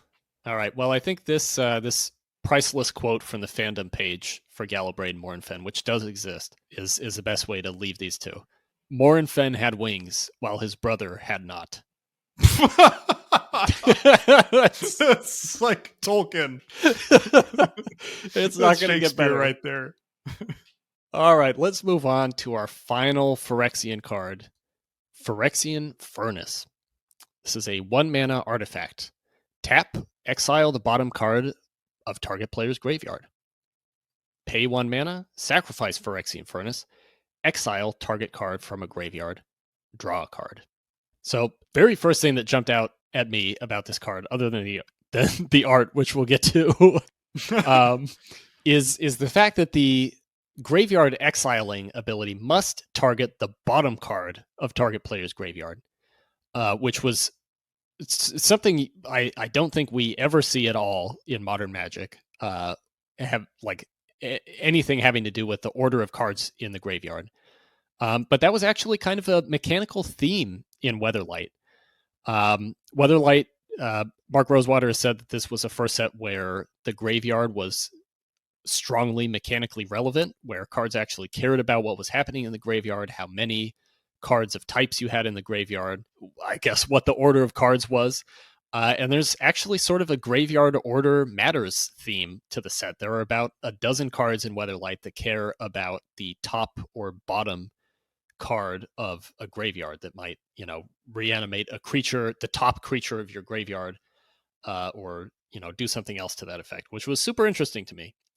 I'd never thought of the graveyard as something where order would ever matter. Yeah, I think that was a relatively short-lived experiment because it creates something you have to care about that's fiddly and annoying and that rarely matters. But you theoretically have to care about it in every game, right? It's like if there's any chance someone's playing any of these graveyard order matters cards, now all of a sudden you can go from never caring about the order of your graveyard to it mattering quite a bit. Caring about the order of your graveyard is actually kind of obnoxious. If a lot of things die at once, you have to think about how things get stacked. A lot of people like to rearrange and fiddle with their graveyard. If you're trying to, I don't know, count things for a Tarmogoyf or look how many things you can exile, Right. how many instants you can exile with thing that exiles instants. I love that card. Help. What is it? What is the thing? I don't know. There's so many of these things. Doesn't matter. If you're trying to do any number of things that care about the contents of your graveyard, keeping the order the same consistently is honestly a real pain in the butt. And so I think they've pretty aggressively curtailed this design space. And actually, there's a funny exchange on Blogatog where some fan is asking Mark Rosewater, how could you print this card that chooses a random thing from a graveyard? That's really hard to do with cards that care about the order of card in the graveyard. And Mark Rosewater's answer was basically, yeah, we're just not going to carry water for that anymore. For that effect. Yeah, this card has spawned a whole kind of bloodline. It starts with Phyrexian Furnace, and then it continues with much better cards like Relic of Progenitus, Scrabbling Claws, Soul Guide Lantern, Lantern of the Lost. There's a whole bunch of these 1-mana mess with the graveyard/graveyard hate artifacts that also cantrip or replace themselves. But this is the first. This is the beginning of that legacy. When it was around, it actually was pretty viable. This saw play in Standard back in 1998. It saw play in Vintage. It saw play in Extended all the way until it rotated out. I couldn't find evidence of it seeing play in Legacy, but I assume it did if it saw play in so many other formats at the time. So while this card doesn't read that impressive today, back when it was the only game in town, this showed up a lot. It was the best graveyard hate for quite a while. I really wondered reading this, how often the fact that it's the bottom card would be relevant and or just frustrating playing back in the day. This did appear in some sideboards from what I can tell in Usenet posts. Some people were using the Furnace as a way to deal with graveyards. And I feel like it would have just been really frustrating to only be able to deal with the graveyard from the bottom up. It's kind of interesting to contrast it with Relic of Progenitus, right? So Relic of Progenitus is 1 tap, target player exiles a card from their graveyard. And then 1, exile it, exile all graveyards, draw a card. It's interesting to contrast the first ability, right? Because Relic of Progenitus, I think it's probably worse because your opponent gets to choose. In most circumstances, I guess I'd rather exile the oldest thing in their graveyard than they just straight up get to choose, right? It's a little better. Yeah, but then you look at Unlicensed Hearse from Streets of New Capenna, which exiles 2 cards at a time. You get to choose what both of those are. And then its power and toughness grows as you're doing the exiling. This looks pretty rough. Yeah, that's all very true. One other cool legacy of this card before we get to the truly extraordinary art is that this and Mindstone from the same set are the first true cantrip on death artifacts ever printed in Magic. So in Ice Age, there were a handful of artifacts that were slow trips, as they're sometimes called, meaning they draw a card at the beginning of the next upkeep. But this is the first artifact to go to the graveyard and immediately replace itself. And that, of course, has a long history of being degenerate and broken in later cards. So I like seeing that door cracked open here with Phyrexian Furnace. Yeah. So this really is this is the real Progenitus that the relic is of. That made more sense before I started talking. It totally makes sense. Also, for the people out there who have troll EDH decks, I feel like you all should be playing this just as a low cost way to make everybody's life a little bit harder. Yes, this and Phyrexian Portal. Yeah, that's right. Connor, are you ready? I'm going to make you describe this art. Boy, I'm just going to describe the object in this art because I don't know how else to approach it. You've got kind of a red background with what look like some curtains on the sides of the frame. And then there's just a bunch of stuff, almost like Phyrexian Gremlins, but without the delightful gremlins. There's some guy's hand with a ring on it. There's a coiled spring. There's a gear. There's something that looks very much like a microphone. It absolutely looks like an old-timey microphone. And that's the Phyrexian Furnace. There was a pretty amazing, almost all the Gatherer comments about this card are just riffing on the art. I think this one from a user called Kryptonite said it best. Looks like a poster for Phyrexian jazz concert to me. Live at the Furnace, 7 p.m. every Wednesday, featuring artists such as Vats Domino, Gooey Armstrong, and more. Oh my god, that is so good. Isn't that good? Yeah, that's it's actually like really, really funny. The art here is completely inscrutable. Like you can see the furnace in the background, but I guess everything else, it's like, I guess these are machine parts and corpse being drawn into the furnace. Like, I don't know. It's a really, it's pushing its luck in terms of abstraction. It's an abstract one. I mean, even the furnace, like, the only indication that that's a furnace is that it's red and orange, and I guess the orange part of the background is very, very vaguely flame-shaped. Right, it's flame-shaped in the way that, like, if you had to make a fire out of construction paper and you had two colors, like, that's how these flames are. You have two colors and 45 seconds to make a fire out of construction paper. Go. I kind of love it for that. Like, it's obviously not the right art, but it is so just bizarre and out of place that I have a bit of a soft spot for it. Yeah, completely baffling. Please, if you've never looked at any of the art on these cards before, please do it now. You won't regret it. Yeah, a lot of them are really worth your time. But if you only look at two, I think it's got to be the Gremlins and the Furnace. Yes. All right. So where do you rate this, Connor? I've got the Furnace at a B. I mean, it's just not. I guess I've been spoiled by more modern cards, but it's just what it does isn't that exciting to me.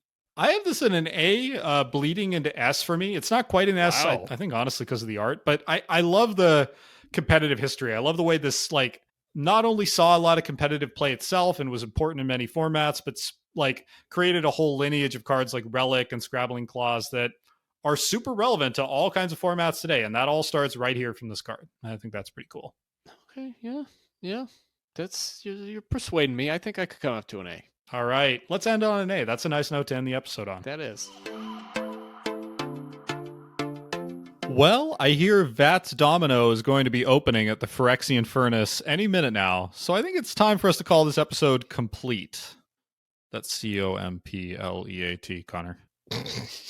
If you enjoyed the show, and if you listened this far, probably you did, go ahead and subscribe on YouTube or your favorite podcast app. Our release schedule is roughly every 2 weeks. We can be a little intermittent, so subscribing helps make sure you don't miss our next episode. We've got lots of other fun episodes if you're a new listener, like a review of every single 7+ mana enchantment in the history of Magic, a review of every 4 mana red 1/1, and of course our ongoing card-by-card review of original Kamigawa block. We'd also love to hear your feedback, thoughts on the cards we talked about, other topics you're interested in seeing us cover. So comment on Reddit or YouTube, or just email us at clockspinningpodcast@gmail.com and let us know. We'll be back next episode, probably to continue our Kamigawa block review, but who knows? Until then, though, I'm Austin. And I'm Connor. Thanks for listening.